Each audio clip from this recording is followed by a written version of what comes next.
So let me welcome Senator Hancock back to the hearing. I actually know that Senator Hancock is passionate about campaign finance reform issues and has spoken to me a number of times about it. And so when I ran back to the floor to vote on the drought bill, I said, you got to come back because we're just talking about Get into the good stuff. You got to come. We're talking about campaign finance. So I just want to direct her attention to particularly the packet from Common Cause that talks about, they sort of gives a little synopsis of the presentation. Let me give you the opportunity. Yes. Yes. Yes. Yeah, that packet there.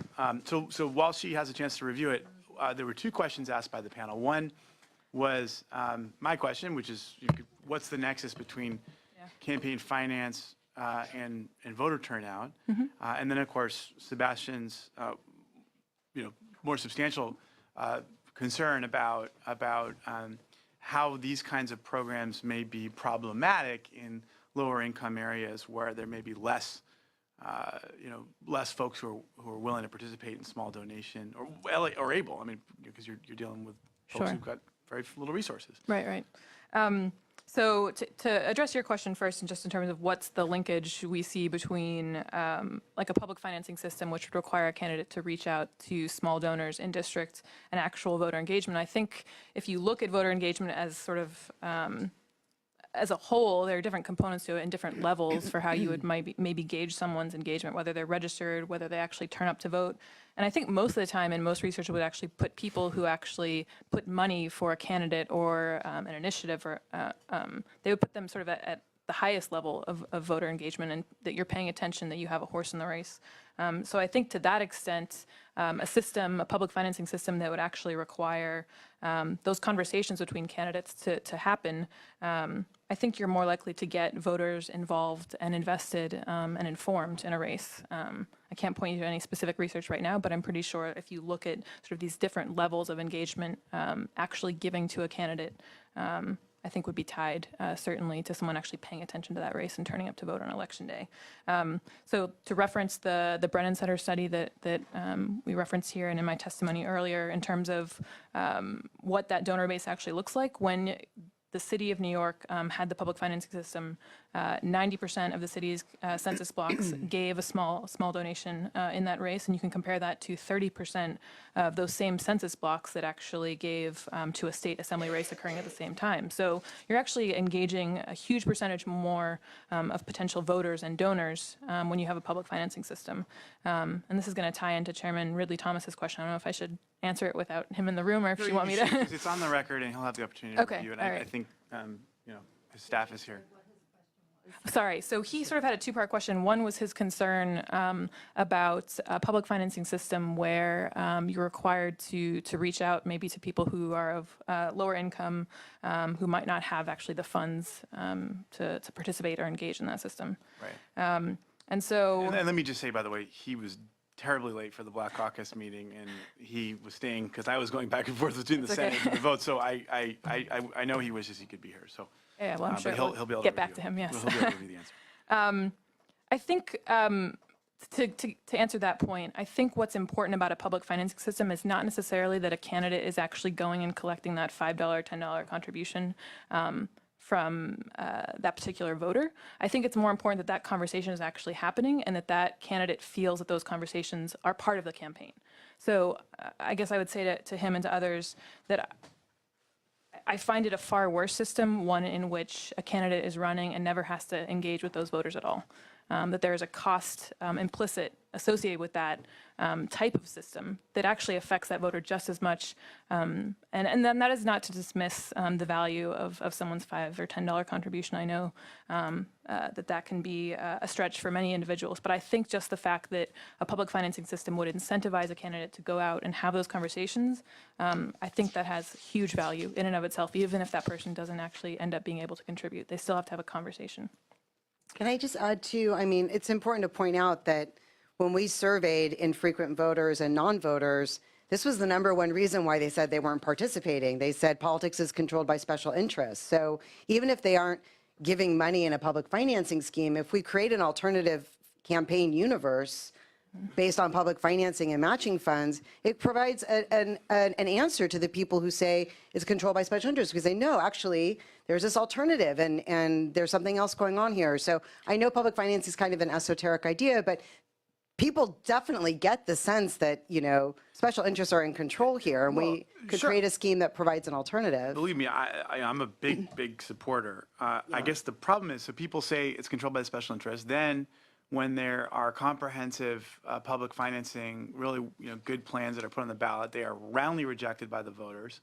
I also kind of wonder whether getting more candidates out there asking people for money instead of their votes is really going to increase their confidence in the system and make them feel better about the system. I don't know that the conversation would necessarily be limited to just the candidate asking for money, right? If they come knocking on your door and you're having a conversation about why should I vote for you, why should I give you my money, doesn't that then necessitate that you have to get down to the issues of why that person's going to give you their money or why they're going to give you their vote? It would be, I think, for those of us who are in the system, who understand how, unfortunately, incredibly important money is to the process, this makes a lot of sense. I'm thinking about my experiences going door to door. I would never. I wouldn't want to detract from my vote pitch with an ask of $5. It would just, I think it would cheapen the experience, and I think make it more difficult for me as a candidate. I don't know about other folks. Let me just say, having worked on this and being part of the 2 initiatives that we did on this, it might be interesting for the committee at some point to hear from people from Arizona who were candidates. You see, you're saying if you, Ben Allen, in a big money system, start knocking on doors asking for $5 or $10, it cheapens your pitch, if you will. If you have a system where it's clear that if you can get 5,000 contributions of $5 from individual human beings in your district, you will then be running with public financing, and you will not raise or spend any more money whatsoever, even from your own wallet if you happen to be a millionaire. And it That works it's according to the candidates that we had actually testifying here at different times, they said it worked very well. That it worked so well in Arizona that they called it clean money, so that people would ask you when you came to the door, Ben Allen, are you running clean? And if you were taking private money, you'd have to explain why. And so that it became actually sort of a badge of honor. I guess That's cool. my question to the panel, because I haven't been following it that closely, is I had felt that since the Supreme Court Citizens United ruling, the Arizona model actually was unconstitutional in that it had a match. In other words, if you were a publicly funded candidate and you're running against Mr. Mullen, who's a privately funded candidate, and he raises more money than the amount of money you would get on your debit card as a publicly funded candidate, you would be matched dollar for dollar for what he raised from special interests. And did they say that was, I mean, what was it? Because that is it? Okay. They said for some reason the match for independent expenditures Unconstitutional. wasn't constitutional. For independent expenditures, not campaign contributions. Well, maybe the League of Women Voters knows this. Okay. And again, I don't know if the Voter Project or Common Cause, if you can tell me that. Because I've been quite discouraged about the future of public financing with unlimited independent expenditures and no ability to match those. But how is the New York model different? Because they do match. They don't match independent expenditures. It's all candidate contributions. They just match candidate And I'm sorry, I'm not familiar with the details of the Arizona case, but I know that, putting this aside for a second, the public financing schemes that we've talked about in New York and LA, those don't specifically get at this problem of independent expenditures. So it has to be just a person decides to run, they want enough money to communicate with the voters, but they're not raising big money. Yeah. And we, just to point out too, we have this artifact from our previous campaign finance laws that were superseded by Prop 25, which was placed on the ballot by the legislature, which took away the candidate's ability to place statements in the statewide voter guide, which previously they'd been able to do for free with a photo, and legislative candidates. Although legislative candidates always had to pay, but statewide candidates didn't. And now you only get to place a statement if you agree to the spending limit. And so there's this mishmash in the voter guide. Some statewide candidates have statements, some don't. There's not really a clear understanding why some do, some don't. But 3 of the 4 incumbents that didn't place statements are our governor, our attorney general, and our lieutenant governor, who wants to be our next governor. And we have no statement on the record. So we need to reform what we did before with that. And that's what's so ironic about it. You agree to the spending limits, and you turn around and have to pay 10 grand, in my case, I'm sure much more for the governor. Right. I know for a countywide person in LA County, if you're running for assessor, it's something like $100,000. For your ballot Just statement? to get a ballot statement. Yes. I mean, and that totally, ridiculous. I mean, I bet the average voter who saw them, oh, great, they're on the clean money list, but then they're spending $100,000 just to get their statement. I'm sure people would be shocked if they knew that. Yeah.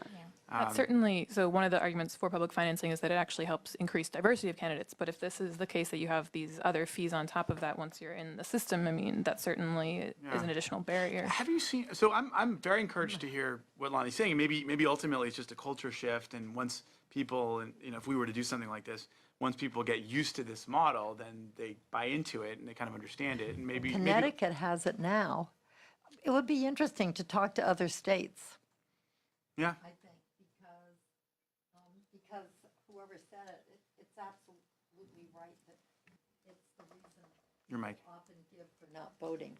So we can have 2-week voting periods and a drop box on every corner. If people think it's a rigged game, Right. they may not decide to vote anyway. If I could, Mr. Chair, I know it's been a long afternoon, and I'll keep my comments very brief. I want to thank both you for holding this hearing and Senator Hancock for your commitment on this issue. I totally agree that there's this sense of my vote simply can't compete with the amount of money that's flowing through the process. I mean, there's no question in my mind that has that's creating disaffected voters. If I might. First of all, thank you, Kim, for the plug on the legislation on signature verification ballot cure. I have 2 quick questions for you, Kim, if I can. And I thank you for your passion. It almost matches Bob Hertzberg's passion on the youth vote and how you engage young people in particular. So on the youth vote question, signature verification, young people have not formed a signature. This is an emerging issue as these voters become integrated as part of the system, become older voters, maybe more habitual voters. They still haven't formed a signature perhaps, or their signature that's on the voter card is not the signature they use on their ballot. And we've been working on the signature verification issue, but just as an emerging concern as young people matriculate up through the voting process, become older, how can we deal with that issue? And number 2, you were speaking about the role of technology. Senator Hertzberg was talking about meeting people where they are. Right. And so many young people are getting their information right here. So if they get their candidate information here, and I'm all for the use of technology, this is the home of Silicon Valley. We need to be leading the way on innovations in voting. But they get all that information here, but then they have to transition to another format to cast a vote.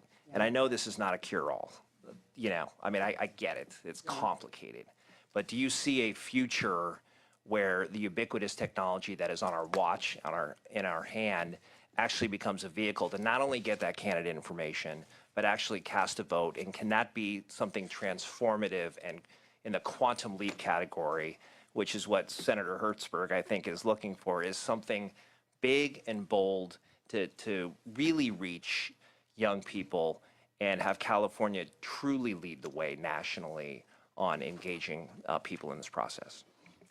Yeah, I'm happy to answer both those questions. I'll take the second one first. We are supportive of using smartphones and computers to do everything short of actually casting your ballot, because we know that it's not a safe place for transacting ballots. But there are some interesting experiments going on. LA County's voting system that they are developing through the Voting System Assessment Project envisions people being able to make their choices on their device, an iPad or smartphone, whatever it is, come into a voting location and input that into the machine at the polling location, where it would call up their votes, pre-populate their ballot on a screen with their choices, and then print it out on the spot, and they'd be able to cast it there on the spot. So there's definitely thinking about how to do that. Some of the things I'm worried about people storing their voting preferences on their phones is, we cast a secret ballot, and we have the right to a secret ballot, and we want people to exercise that right. And a lot of people, I think, get kind of sloppy with sensitive things on their phones. And so I really want to be cautious about, not promoting practices that could be harmful for people's safety or ballot security, or just, the sanctity of the election. So we're for doing all those things that we can short of casting a ballot. There are some things going on with email ballots, being able to mark them on a screen and then print it out and mail them in. We could do things like that too, but we'd have to change laws around watermark requirements for ballot papers and what a ballot printer is. So there are a lot of law changes, but it's doable. On the signature verification issue, you're absolutely right. It's particularly a challenge for young people whose signatures are still in development. There's two hopeful things that are happening. One is that as people are registering more and more through the DMV, they actually have in their possession an image of their signature in their wallet. And we can tell people, when you sign your ballot envelope, look at your signature on your driver's license and make sure it looks like that signature. So even if their signature is changed, they have a way to look at it. This is a huge problem for voters whose signatures don't match. They don't know that their signatures don't match. They don't know what their signature looks like on file. And the only way they can go and look at it is if they actually go into the county elections office and look at it on a computer screen or look at their original. Yeah, I mean, tens of thousands of ballots are being rejected because signatures don't match. And so the other thing that's happening is our new Secretary of State is being sued by the ACLU and the League of Women Voters and other groups over NVRA, National Voter Registration Act implementation at the Department of Motor Vehicles, where we've really lost a huge opportunity over the last 20 years to facilitate voter registration. Now the pressure is on to get the DMV to do its job better. If we can make progress there, one of the things that may happen is those signatures coming in through the DMV are crummy because people are signing them on a raised signature pad with a stylus. They call it a Sharpie signature. And so that's one of the reasons, if you've ever signed like at a department store or something, your signature on that pad doesn't look like your wet signature.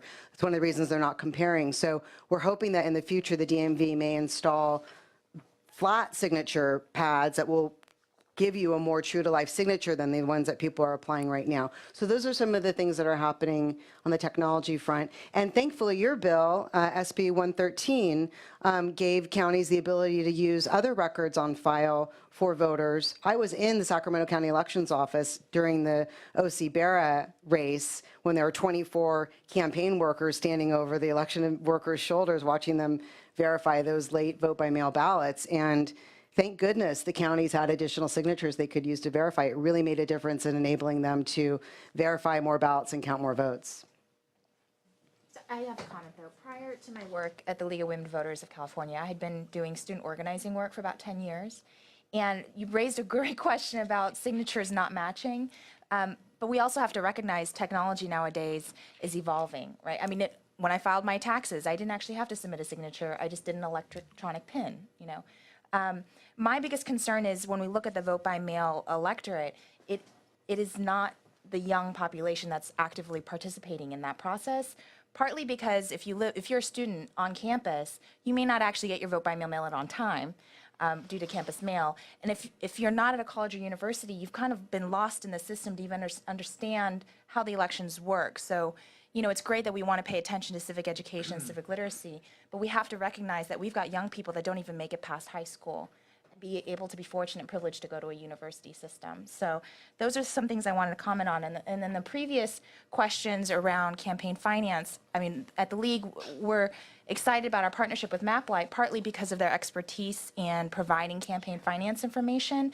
And this was a key this is incredibly important to the voters that we talk to, particularly infrequent and non-voters, because they wanted to know who are these candidates and who's supporting these candidates. So I know that there are some intricacies on how that works out, but at least on the matching side, if we think about if the campaigns have more money to reach voters, that I think in the end is helpful to the constituents because they're being talked to by the candidates themselves. So those are just some points I wanted to bring up. Just on this, but on Sarah, I mean, on Sebastian Ridley Thomas's question, do you think there is a challenge to this match for more impoverished areas? Well, so, I mean, we don't have a ton of data. I keep citing this Brennan Center report because it's the one where I think it has sort of the best and most direct comparison. They actually found in the city elections with public financing, the diversity of candidates, I mean, it came from lower income residents, higher poverty rates, higher percentage minority. So whether or not, I don't know what those one-on-one conversations sounded like, but in the end, the number of what your donor base actually looks like when you have a public financing system, from this one report, I mean, it looks like it's obviously representing lower income, some of these groups that he was concerned about. Yeah. Could I just comment? Yeah, please. I'm sorry, but I've been in this too No, long. please. This is why I wanted you back here, because- Senator. Because, it would be really, really good if we could have a whole hearing, I Yeah. think, I don't even know how much money is spent in California elections anymore, and what's happened since Citizens United, and really to get that'd be a good idea. a feeling about it. But I know that previously, when we were working on the Arizona model, that model is a large number of $5 signatures. And again, when we had the statewide elected official from Arizona, a Republican, he came out to testify. He was the head of what they call the Corporations Board or something, which is like our PUC, but it's an elected. They do oil and gas and everything. And he described going door to door to get a lot of signatures. And he said it would be first-time voters. You'd go into a kind of a low-income household, and you'd say, hi, I'm running with the clean money system, and I'd really like your support, and here's what I stand for, and could you give me $5? And they'd say, well, it's a little reach, but yeah. And he said it was interesting because they'd end up saying, and Grandma, Grandma's watching TV. Come here, Grandma, you could give $5 too. Oh, that's cool. And it was like people who had never before thought about it could do it. Also in the system is that you can only give a $5 contribution once. So you can't say, well, there are 8 candidates running, I'll give everybody a Once per $5 race?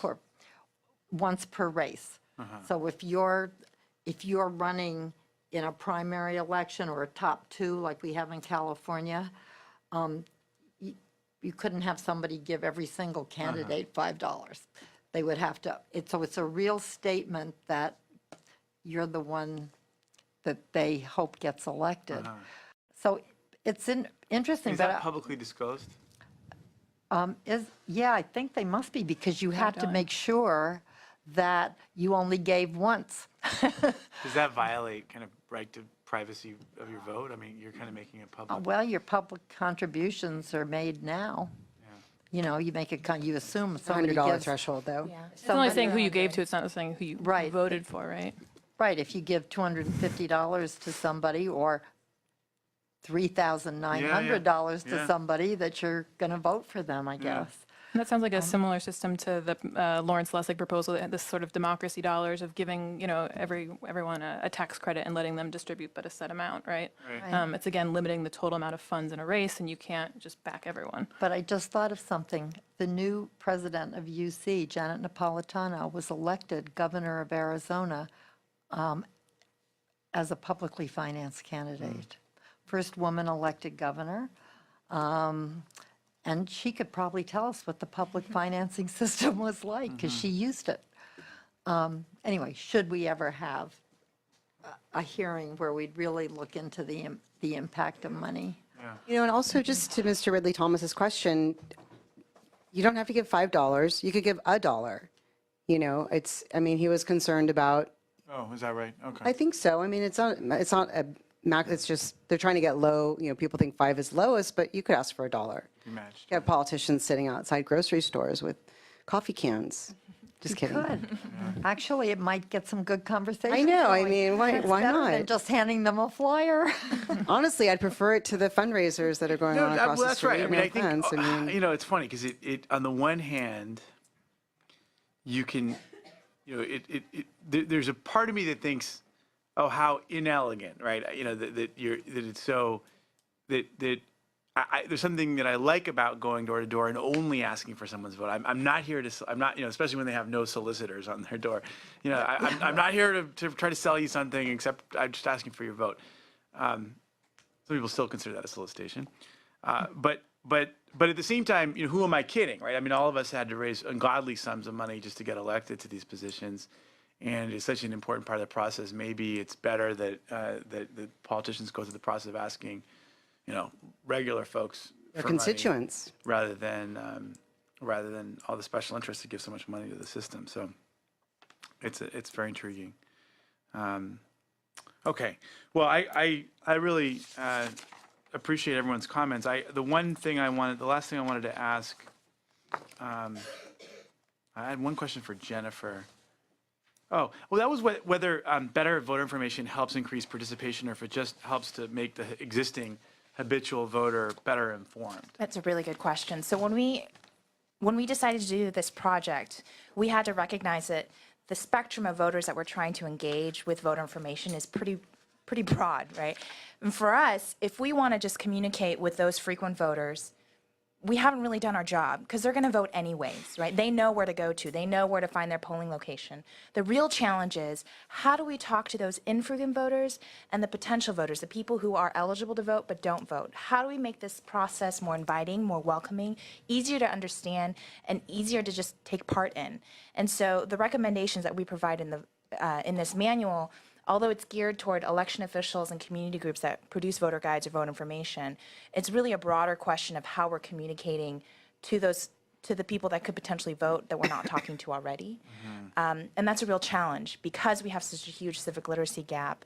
And the league participated in that task force, the K through 12 civic education task force. So being at the table, we understand that there's a lot that needs to be done. As pointed out early in the morning or earlier in the day, there's no one silver bullet, but we recognize that vote information is a big piece of it. Right. Because if someone is registered to vote and they don't know how to navigate through the process, so just the logistics of voting, then also what is actually on my ballot, Right. the ballot measures and the candidates, and if they're filled with a bunch of information that they can't decipher, what's going to compel them to actually go and participate? So we want to try and find a way to make it more inviting, more welcoming, and easy for them to even take part. Okay, all right. Okay, last question, I promise. Sarah, have you seen those jurisdictions that have adopted public financing? Has there actually been a turnout increase? I think that's the $1 million question, and I don't know if I haven't seen that research. I don't know. Okay. Yeah. Okay. I mean, there's other reasons for doing it. I Yes. get, but since we're talking about turnout in this hearing today, okay, all right. Senator Hancock, did you have anything else you wanted to ask the panel? I don't. Okay. No, but given the lateness of the hour, but I hope it'll be a continuing conversation. Okay. Well, really appreciate the panel. We will, I think this is giving us additional ideas for more hearings. Definitely. More bills, And more right? bills.